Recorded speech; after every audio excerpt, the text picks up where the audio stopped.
This is my stance on Darren Till.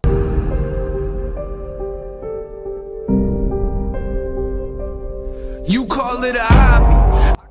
Alright, hello, welcome back to the LTK channel. My name's Lee and today we're going to talk about Darren Till.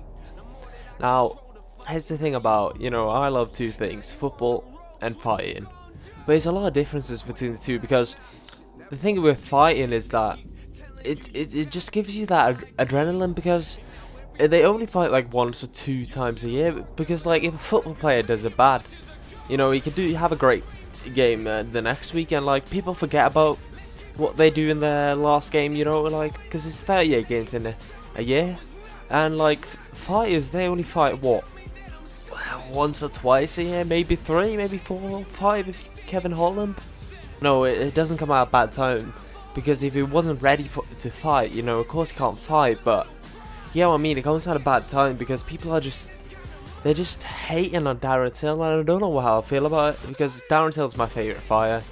Didn't watch as much UFC before, but now this latest year, as Arsenal have done fuck all in it, I've really come to love the UFC, and I really need to see him back in the octagon because I'm a pretty new UFC fan because I only watched one Darren Till fight, and it was the Jack Hermansson fight, and I just felt empty, like it just feels like it's just something that's just wrong. It just feels like Darren Till, he's in a shite spot when it comes to the rankings, because what is he ranked, like what, number 8, number 9? But the issue with that is that he's just like, he's not gonna fight for a top 5, but he has to sort of fight an up and comer, but he can't do that because he's a big star, he's an amazing star, and he's one of the best names in the UFC, and there's a reason for that. But he can't fight like the top 5 because he's been beaten twice. That was the Darren Brunson fight, and he just didn't do well. And I just don't feel like it's good that he talks about, oh yeah, I would have smoked Brunson, bro. You're the one that went into the cage. No one else went into the cage but you. You made it the decision that you were good enough to get Derek Brunson in this state. I know he had like a torsion ACL and all that, but the decision to go in the cage, he's the one that did that. So he can't be blaming like, oh, he's lost on the ACL. I would have smoked Brunson. I would have smoked Vittori. And it was the best I've ever been. And I actually knew inside me I was going into that fight with Marvin. I'm not disrespecting Marvin. Listen, he's higher up than me now. He's on a fucking totally different path. He'd probably see this and say some angry shit as he usually does because he's got no brains. But I would have went in that fight and stopped him 100% in the first round because he's just a monk who comes forward. He just wouldn't have been able to take my shots. Like, don't get me wrong, he's a cardio machine. He is a monster, and I do respect him as a fighter. But there's just no way to cope with me at that point where I was in my life. I was so fucking fit. There was nothing to do. It was just chewing back the gym. My diet was on point. And then 2 weeks before, it's like I broke my collarbone. It's like... As he said, like, stop saying that. I don't resonate with him when he says stuff like that. But I just feels like he needs to just... I'm glad that people around him pulled him from the UFC London card. I'm glad that people did that because he needs people around him that support him, and it just shows that they care. They care because, like, he works hard in the gym. Everyone says that, but like, it just feels like the injuries are just piling on now.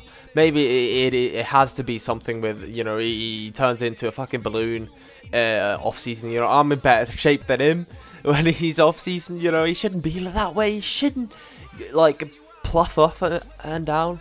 But I just feel like he needs to get his head down, and then the next fight he has is going to be crucial. Like, he should not be calling out. He says he'll fight anyone, but remember when Kevin Lee got released? He said you should not be a company man because when you lose, they just turn the head on you. He took some fights and they were like, oh yes, thank you, but no one cares.